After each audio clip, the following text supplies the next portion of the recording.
Pourquoi ces voitures électriques sont si chères?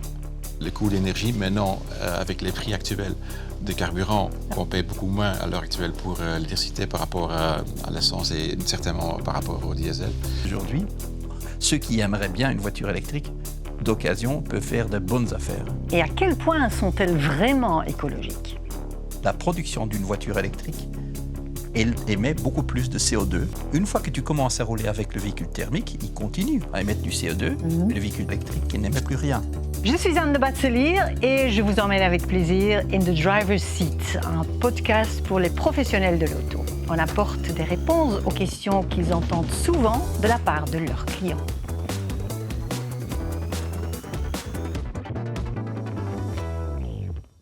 Les voitures électriques sont chères, mais est-ce que c'est vraiment aussi simple que ça? Ou est-ce qu'on regarde trop le prix et pas assez la vraie valeur? Dans cet épisode, on va parler de valeur résiduelle, de la technologie, de la batterie et de chiffres WLTP. Et quel rôle joue encore le CO2 aujourd'hui dans le choix d'une voiture? In the driver's seat, j'accueille le journaliste automobile indépendant Dieter Cartier et Stan Blanckaert, qui est co-auteur du livre « Tous à l'électrique ». Vous n'êtes pas venus quand même ensemble, tous les deux, pour ça serait un peu difficile couper. parce qu'on habite très loin l'un de l'autre. Et on est venus en voiture électrique, ça certes. C'est déjà ça. Ouais. Mais effectivement, il y a encore beaucoup de gens qui disent l'électrique, c'est beaucoup trop cher. Est-ce que c'est la vérité? Est-ce que c'est En vrai? fait, ça dépend de ce que tu regardes. Quand tu regardes le prix ou quand tu regardes le coût, c'est différent. Quand on regarde le prix d'achat, certes, un véhicule équivalent, comparable, électrique par rapport à son homologue thermique, sera plus cher à l'achat aujourd'hui. Certes, oui. Mais dès qu'on va regarder le coût réel, tenant compte non seulement du prix, mais aussi entretien, pneumatique, assurance, taxes, carburant / énergie et fiscalité, ça change. Aujourd'hui, c'est certainement le cas que la voiture électrique, si on regarde le tout, est moins chère. Moins chère par rapport à un véhicule équivalent thermique. Oui. Alors, non, en prix d'achat, il est plus cher. Oui, moins cher quand on regarde ce qu'on appelle le total cost of ownership, le coût total de détention d'une voiture. Mais effectivement, en achat, le prix d'un véhicule électrique est plus haut que... Oui. Quand on compare des modèles comparables, oui, aujourd'hui, oui. Dans le futur, ça ne sera plus le cas. Dans le futur, en effet, on verra bien que les voitures électriques baissent en prix, là où les voitures thermiques vont en effet devenir plus chères.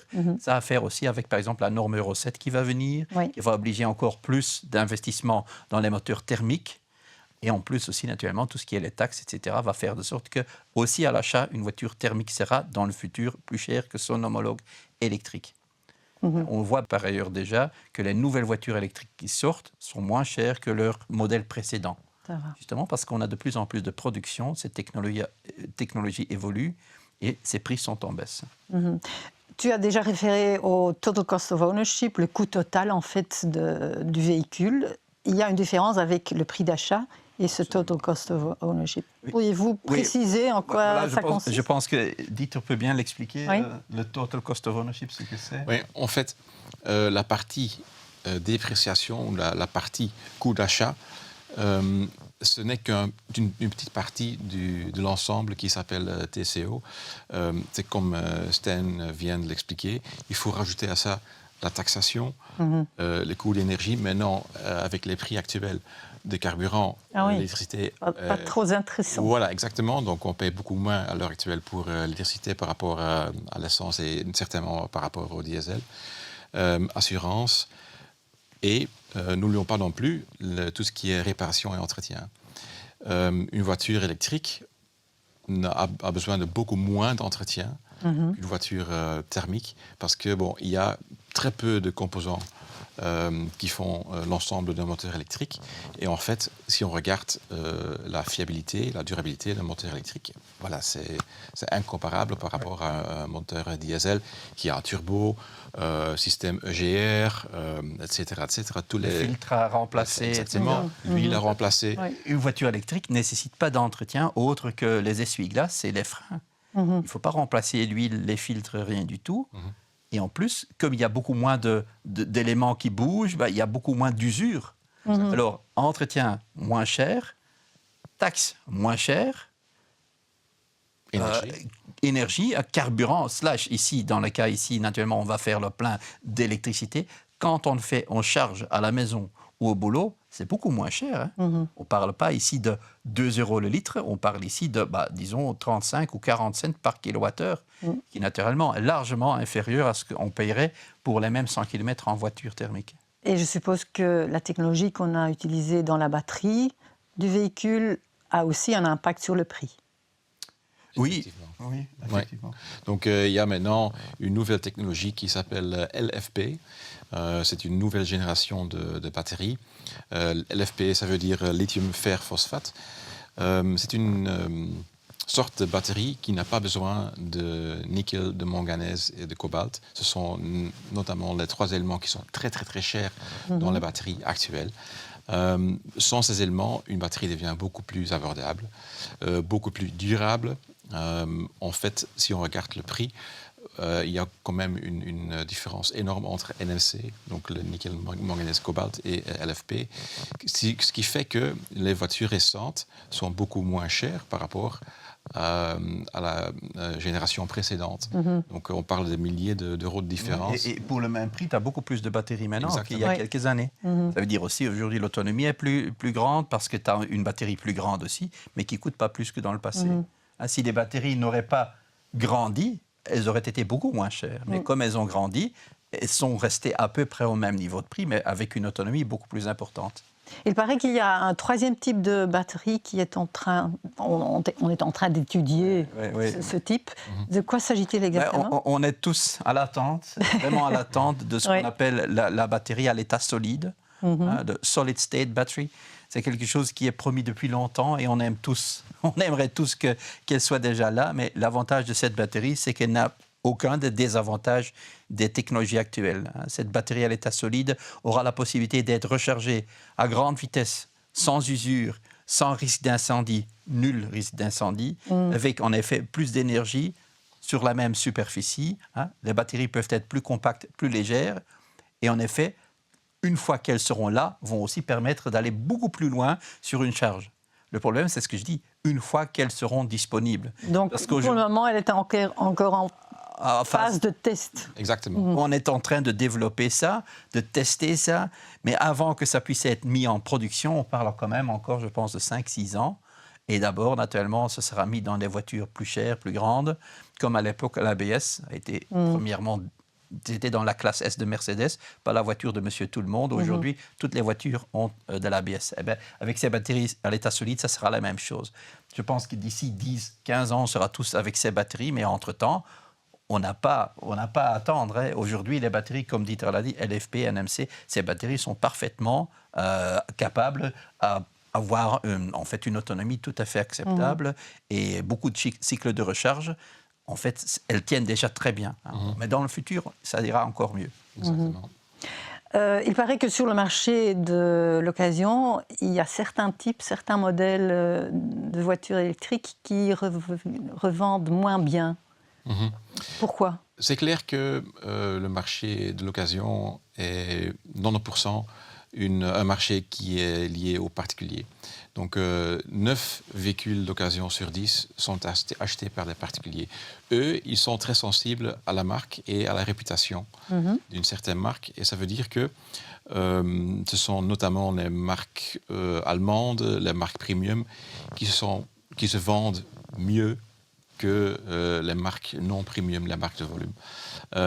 Et c'est aussi le cas chez les voitures électriques. C'est pas uniquement lié aux voitures thermiques, non, c'est aussi le cas pour les voitures électriques. Ça veut dire que certains modèles allemands seront peut-être un peu plus faciles à revendre que les modèles non allemands. Cela dit, on a vu aussi maintenant, les dernières années, qu'il y a des nouveaux joueurs sur le marché du neuf.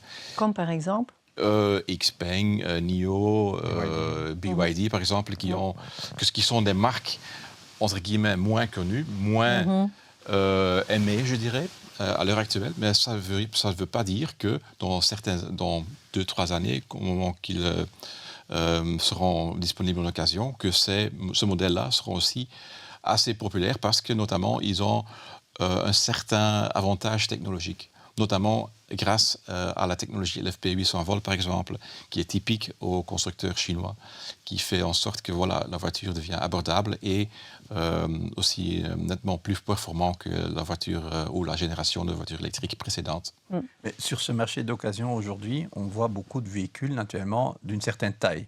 Les premières voitures électriques, vous savez, c'était des modèles S de Tesla, Audi Q8 et e-tron, les grandes voitures électriques. Très Et cher. naturellement, étaient aussi cette voiture qui, en premier, ont été revendues sur le marché d'occasion.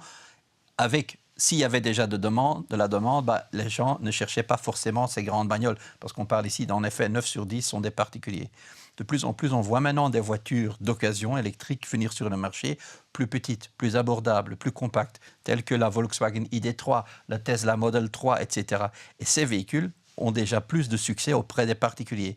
Et de plus en plus, on va arriver à avoir un marché de seconde main voitures électriques avec des voitures qui sont en effet 100% dans le créneau ce que veut l'acheteur d'une voiture deuxième main particulier. Notamment, par exemple, la Renault R5 qui vient d'être lancée, la Citroën IC3 et plein d'autres voitures qui arrivent sur le marché et qui maintenant vont commencer aussi doucement à arriver sur ce marché de seconde main. Alors, c'est un problème qui va se résoudre. Le manque d'offres de voitures abordables d'occasion électrique, ça va en effet se résoudre. Et aujourd'hui, ceux qui aimeraient bien une voiture électrique d'occasion peuvent faire de bonnes affaires. De très bonnes affaires, en effet. Aujourd'hui, ces voitures sont sur ce marché où il y a relativement peu de demande. Alors, les revendeurs d'automobiles qui investissent dans ce genre de véhicules vont trouver des clients qui vont alors là faire une bonne affaire. Non seulement le vendeur va faire une bonne affaire, mais aussi le client parce qu'il va s'acheter un véhicule qui, en équivalent thermique, aurait coûté beaucoup plus. Et à ce moment-là, il sera quand même bien gâté parce qu'il a un véhicule moins taxé qui consomme beaucoup moins en euros. Bien évidemment, il est important d'avoir un système de comparaison entre les différents modèles qui sont valables ou disponibles sur le marché. Et là arrivent en fait les valeurs WLTP. Qu'est-ce que c'est exactement le WLTP ? En fait, WLTP, c'est Worldwide Light Duty Vehicle Test Procedure.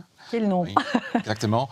Et c'est une procédure d'homologation qui fait en sorte que les consommateurs peuvent comparer les voitures un sur la base de la même norme, en fait, du même standard. À l'époque, c'était le NEDC. C'était une norme qui a été instaurée au courant des années 70. Ouais. Donc, c'était une norme complètement obsolète qui a été donc remplacée il y a quelques années par la WLTP. Voilà, qui est aussi un essai, une procédure, si vous voulez, dans un laboratoire qui fait que voilà, toutes les voitures sont testées de la même manière, sous les mêmes conditions, pour que le consommateur puisse comparer la consommation et l'autonomie de sa voiture électrique sur la même base, en fait. Mais comment faut-il interpréter ces valeurs ? Le but, en effet, de l'essai WLTP, c'est de comparer le comparable. Ça veut dire qu'on on peut dire, voilà, moi, je suis un constructeur, mais je vais dire à tout le monde que mon véhicule peut parcourir 900 km. Moi, je suis un constructeur, je vais dire que c'est 600. Ça ne dit rien. Il faudra, en effet, une norme objective qui dit, voilà, sur base d'un essai qu'on a fait sous conditions laboratoires et après, en réalité, il s'avère que ce véhicule, en effet, peut parcourir autant de kilomètres. Comment on sait ? Parce qu'on regarde la conso. Et quand on connaît la consommation, on sait aussi, avec la taille de batterie, combien de kilomètres que ce véhicule peut parcourir. L'idée ici, c'est en effet de comparer à un moment fixe, température contrôlée, conditions contrôlées, en effet, la consommation d'une voiture. Ça va donner, par exemple, une valeur de 600 km, ou 500, ou 300. Après, naturellement, la réalité n'est pas forcément celle-ci. Si on indique 600, c'est dans des conditions laboratoires, c'est 600. Dans la réalité, s'il gèle, s'il pleut, s'il y a beaucoup de chaleur, si vous roulez à 130 à l'heure sur l'autostrade, logiquement, on ne va pas obtenir ce chiffre. Ce chiffre, il est obtenu dans des conditions labo. Est-ce que c'est frauduleux ? Non, pas du tout, parce que justement, un véhicule A et un véhicule B ont été testés de la même façon, et le A consommait 17 kWh, ainsi il pouvait faire 600 km. Le deuxième fait 19 kWh et peut alors rouler 500 km. Dans ces conditions, c'est identique. Après, dans la pratique, on verra bien que ce n'est pas très réaliste. Contraire à des voitures thermiques où, en effet, cette norme WLTP, elle est super accurate. Mais pourquoi? Pour un véhicule thermique, la température ne joue pas un rôle très important, ni la conduite. Si en voiture électrique, tu fais toujours plein, hein, la pédale de l'accélérateur, tu forces tout le temps, tu roules à 130 à l'heure tout le temps, logiquement, une voiture électrique, elle va aller consommer beaucoup plus qu'un véhicule diesel que tu utilises de la même façon. C'est pour ça que je dis toujours, il ne faut pas regarder le chiffre absolu. Ça, ne pensez pas, quand on annonce 600 km, que vous allez toujours faire 600 km avec. C'est possible dans des conditions idéales. Dans la réalité, je pense qu'il faut toujours considérer, prenez à peu près 2/3 de ce chiffre pour être réaliste. Parfois, ça sera un peu plus, peut-être un peu moins aussi, mais tout dépend de la personne qui est derrière le volant et de la température ambiante et aussi du relief. Oui. Parce que logiquement, si tu montes la colline, hein, tu vas au ski, tu sais bien, quand tu montes, tu vas avoir une conso très haute, mais vers le bas, tu vas consommer rien du tout. Tu vas même récupérer Voilà, l'énergie. tu vas récupérer de l'énergie. Mais c'est pas évident pour un professionnel d'expliquer ça à son client. Parce que, en fait, si j'ai bien compris, le WLTP est basé sur des standards. C'est pas valable pour toutes les situations. Voilà, je pense que la tâche du vendeur sera justement pour inspirer confiance au client, c'est de bien expliquer une norme WLTP. Elle fait quoi? C'est comparer une chose avec une autre chose sur des critères tout à fait égaux. Après, dans la réalité, ce n'est pas forcément ça. Il faudra bien dire, voilà, monsieur, madame, vous avez ici une voiture qui annonce 500 km. Si vous comptez qu'en réalité, elle fera 350, c'est assez? Dans la majorité des cas, on va dire oui. Hein. Parce qu'en effet, combien de fois dois-tu faire 350 km en une fois sans pouvoir recharger? Eh bien, dans le pire des cas, vous allez en effet, vers le retour, devoir faire un arrêt de 10 minutes pour recharger le véhicule. Sachant qu'à ce moment-là, tu auras économisé énormément. Parce que tu vas en effet avoir acheté un véhicule qui est moins cher en consommation, moins cher en taxes, moins cher en entretien. Il y a un petit inconvénient sur le long trajet. Mais de plus en plus, en effet, on est en train de lancer sur le marché des voitures qui peuvent parcourir sans problème 500 km. Là, vraiment, tu n'as plus de soucis. Hein. Dans ce contexte, il est important, je crois, de signaler qu'il y a une source d'information qui s'appelle evdatabase.org. Tout le monde dans le secteur le connaît sans doute. C'est vraiment intéressant parce que tous les modèles électriques sur le marché, d'Alfa Romeo jusqu'à Zeekr, sont disponibles. On peut les comparer sur plusieurs niveaux, dimensions, taille de batterie, type de batterie, etc., volume de coffre, tout. Et le plus important, je trouve, le plus intéressant, c'est le fait qu'on n'a pas seulement le chiffre WLTP au niveau de l'autonomie, on a aussi l'autonomie dans différentes circonstances. Donc, ils vont dire, OK, si vous roulez en hiver sur autoroute, l'autonomie WLTP ne sera plus 500, ça serait plutôt 350. Quand vous roulez en été en ville, ça sera peut-être 600 km. Oui. Et donc, ça donne une fourche d'autonomie réaliste. Et ça, je crois que c'est très intéressant. Avec la voiture diesel et essence, on savait, autostrade, c'est top. Parce que quand tu es sur autostrade, avec un diesel, ça consomme presque rien. Mais en ville, bon, ça monte. Avec les voitures électriques, c'est juste l'inverse. Sur l'autostrade, tu as beaucoup de résistance à l'air et tu ne freines presque jamais. Ça veut dire que tu ne récupères rien. Ça veut dire rouler à 120 avec une électrique, ça consomme énormément par rapport à rouler en ville. C'est juste le contraire, parce qu'en ville, tu es maximum à 70 à l'heure, et en effet, tu freines beaucoup plus, ainsi, il récupère. C'est une toute autre façon de conduire, mais aussi intéressant, certes. Et tu peux répéter, Dieter, le site web où on peut trouver il s'appelle EV, donc Electric Vehicle, EV-database.org, O-R-G. OK. Assez sur le WLTP maintenant. Parlons aussi de CO2. Parce qu'on entend parfois que la fabrication, la production d'un véhicule électrique, c'est polluant quand même. Alors, il faut quand même dire une chose. Quand on parle de polluant, ce n'est pas un bon terme parce que CO2, ce n'est pas polluant. Le CO2, ce n'est pas polluant du tout. Le CO2, c'est quand même un élément, et ça c'est important, qui influence le problème climatique. Et alors, en effet, c'est justement le cas. La production d'une voiture électrique émet beaucoup plus de CO2 que la production d'un véhicule thermique. Parce qu'on met là-dedans une batterie qui, naturellement, a besoin des matières premières, doit être produite, doit être transportée, pèse lourde. Ça veut dire qu'à l'achat, quand vous achetez un véhicule neuf électrique, vous serez là avec une émission de CO2 dans la production beaucoup plus importante que dans le cas d'un véhicule thermique. Au début, oui. Au début, c'est très clair. Un véhicule électrique aura émis plus de CO2 dans sa production. Mais à un certain moment, ça change. Ah ben voilà, une fois que tu commences à rouler avec le véhicule thermique, il continue à émettre du CO2, mais le véhicule thermique, il n'émet plus rien.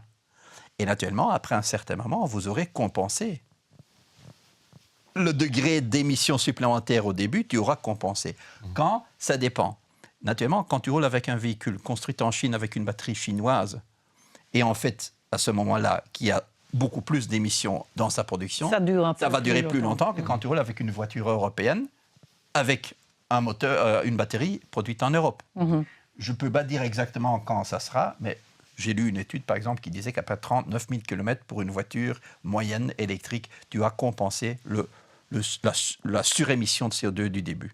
Tout dépend aussi du type d'électricité que tu utilises, parce que notamment, si cette électricité vient des centrales nucléaires ou des sources vertes, bah, naturellement, ton émission de CO2 est zéro. Mais quand, par exemple, tu fais ça en Pologne, où en effet l'électricité est toujours faite avec du charbon, bah, c'est clair qu'une voiture qui roule en Pologne avec de l'électricité charbonnière va émettre beaucoup plus, et ça va durer beaucoup plus longtemps avant qu'elle soit neutre que ce véhicule qui roule avec de l'énergie éolienne, etc. Ça, c'est clair. À rajouter aussi que beaucoup de constructeurs, ils offrent maintenant beaucoup de transparence, je trouve, dans tout leur processus de production. Ils vont publier des bulletins, des rapports qui expliquent très en détail comment leurs voitures sont produites, combien d'électricité ça consomme, comment ils vont compenser l'émission de CO2 pendant la production, etc. Et forcément, ce sont notamment les marques européennes qui vont très loin dans ce sens. Autre chose encore, la fiscalité, la réglementation. Dans notre pays, ça a tendance à changer régulièrement, je trouve. Qu'est-ce qu'ils disent aujourd'hui sur les véhicules électriques ? Je crois que la Belgique joue un rôle de pionnier à ce niveau. Je crois que l'Europe est très fière de la Belgique, pour une fois. C'était comme exemple. Oui, exactement, parce que notre gouvernement, le gouvernement précédent, a décidé de lier la déductibilité fiscale d'une voiture de société à son émission de CO2. C'est-à-dire, toutes les sociétés qui achètent ou qui louent une voiture de société, qu'ils mettent à disposition de leur personnel depuis le 1er janvier 2026, ben, ces voitures de société doivent être électriques ou bien hydrogène. Bon, il y a peu de modèles hydrogène disponibles chez nous, donc disons, en pratique, ce sont des voitures électriques. Si la voiture émet encore des émissions, donc si la voiture n'est pas électrique, ça veut dire que cette voiture n'est plus déductible, quoi que ce soit. Donc les sociétés sont en réalité forcées de prendre les voitures électriques. Donc déjà pour eux, il n'y a pas d'autre choix. Donc ça veut dire aussi maintenant les voitures de location, c'est-à-dire les voitures en leasing, les voitures de société, 9 sur 10 à l'heure actuelle sont des voitures électriques. Et ce sont combien de voitures par an, Stijn? Tu le sais peut-être mieux que moi. Il y a à peu près 150 à 200 000 commandes de voitures de société par an dans le secteur du leasing seul. Et tous ces véhicules, en effet, 8, 9 sur 10 aujourd'hui sont électriques. De par cette fiscalité, on a été forcé vers ces voitures.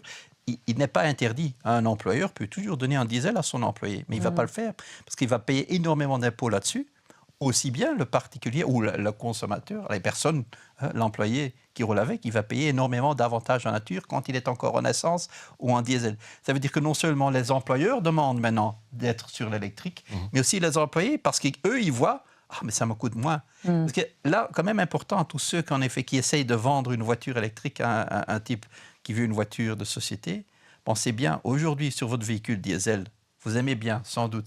Mais si vous changez vers une électrique, vous allez gagner plus. Comment? Ah ben oui, parce que sur le diesel, par exemple, vous avez un avantage en nature de 300 € qui te coûte net 150 € par mois. Là où sur l'électrique, c'est peut-être 150 €. Ça te coûte encore 75 € par mois. Ça veut dire que tu vas gagner plus par mois en ayant un véhicule plus confortable, plus puissante, non polluante. Il n'y a pas question d'encore revoir cette décision. On va vers l'électrique en voiture de société, on restera là. Encore une dernière question pour vous deux. Une voiture électrique n'est pas perçue de la même manière par des entreprises que par un particulier. Pourriez-vous expliquer la différence ? Pour les sociétés, déjà, il y a l'aspect fiscal. Donc, on est poussé vers l'électricité. Et en plus, c'est aussi positif pour l'image de l'entreprise. Rouler en électrique, ça donne une meilleure image que rouler encore en diesel, par exemple. Pour le particulier, OK, il y a moins d'avantages fiscaux, ça c'est clair. Mais avec les prix d'énergie actuels, je crois qu'on peut affirmer qu'à l'heure actuelle, même pour les particuliers, une voiture électrique, si on regarde point de vue TCO, donc Total Cost of Ownership, même pour les particuliers, c'est plus intéressant de rouler en électrique à l'heure actuelle. Les sociétés ont tendance à regarder le tout, parce qu'ils sont tous accoutumés à utiliser du leasing opérationnel, où en effet on a un véhicule, entretien, pneumatique, assurance, et naturellement aussi la dépréciation, tout est dans un loyer, par exemple de 750 €. Ils savent à l'avance ce que coûtera leur véhicule. Ils ont confiance là, parce qu'ils savent, c'est ça et pas plus. Le particulier, lui, il raisonne plutôt prix d'achat. Et c'est voilà, le véhicule, il me coûte 30 000 €. 3 000, ce serait un peu bon. 30 000 € En occasion, peut-être. Mais encore pas une électrique. Hein. Alors, ils disent, voilà, je paye mes 30 000 € à l'achat et après, sur 5 ans, je vais rembourser ce montant à ma banque. Ça me coûte autant. Et ils ne pensent pas plus que ça. Ils regardent ce qu'ils dépensent par mois en dépréciation seule. Il ne tient pas compte de l'entretien, des pneumatiques, de l'assurance, ni du carburant ou, ici, de l'électricité. S'il ferait le total, il verrait bien que son véhicule thermique lui coûte plus. Mais pourquoi il ne le voit pas? Parce qu'il ne regarde pas la valeur résiduelle, la valeur de revente. Quand on achète une voiture en particulier, on regarde, ça coûte 30 000 € et je vais faire jusque zéro. Je vais rembourser tous les mois jusqu'à ce que ça soit zéro. Il ne tient pas compte du fait que quand c'est zéro en remboursement, que ce véhicule il aura toujours une valeur qu'il pourra récupérer. Le problème ici, c'est que le particulier ne saura pas quelle sera la valeur dans 5 ans de mon véhicule. C'est déjà difficile pour le connaître en cas d'une essence, mais en thermique, c'est déjà ça. Mais en électrique, qu'est-ce qu'elle vaudra encore, cette voiture? Et c'est pour ça que, par exemple, les sociétés n'ont pas ce souci. Ils prennent du leasing opérationnel. La société de leasing garantit, voilà, dans 4 ans, vous remboursez, vous retournez le véhicule et nous, on va le revendre. S'il y a une perte, c'est le problème de la société de leasing, pas du client. Eh bien, aujourd'hui, les particuliers ne raisonnent pas comme ça. Le private lease, qui pourrait être une solution, n'est pas très utilisé en Belgique. Ça peut être dommage parce que... En d'autres pays, quand même? En Hollande, ce sont 200 000 contrats. 250 000 contrats aux Pays-Bas. Et chez nous, 15 000. Donc c'est incroyable, il y a une différence énorme entre les Pays-Bas, même l'Allemagne et la Belgique. C'est dommage, non? Oui, peut-être. Le Belge, il aime bien il a le brique dans posséder. le ventre. Oui, Voilà, comme dans la construction. Il veut bien être propriétaire de sa voiture. Et en fait, pour une voiture électrique, ça serait peut-être une meilleure idée de la louer en private lease plutôt que... Si tu ne veux aucun risque, la façon de le faire, c'est de prendre un private lease en tant que particulier. Tu sais maintenant ce que coûtera ton véhicule pour les 3, 4, 5 ans à venir. Et après les 4-5 ans, tu restitues le véhicule au garage et tu prends un autre. Tu n'as pas le souci de revendre ce véhicule et avoir une éventuelle perte. C'est fantastique, non? J'ai bien écouté, là. Un tout grand merci, éditeur Estelle. Au plaisir. Et voilà, je crois qu'il est clair que le prix de la conduite électrique ne dépend donc pas seulement du prix d'achat. La technologie de la batterie et la durée de vie du véhicule jouent aussi un rôle important. J'espère qu'avec cet épisode, on a encore pu lever quelques idées reçues. Je vous retrouve avec grand plaisir dans un prochain épisode de In the Driver's Seat. À très bientôt.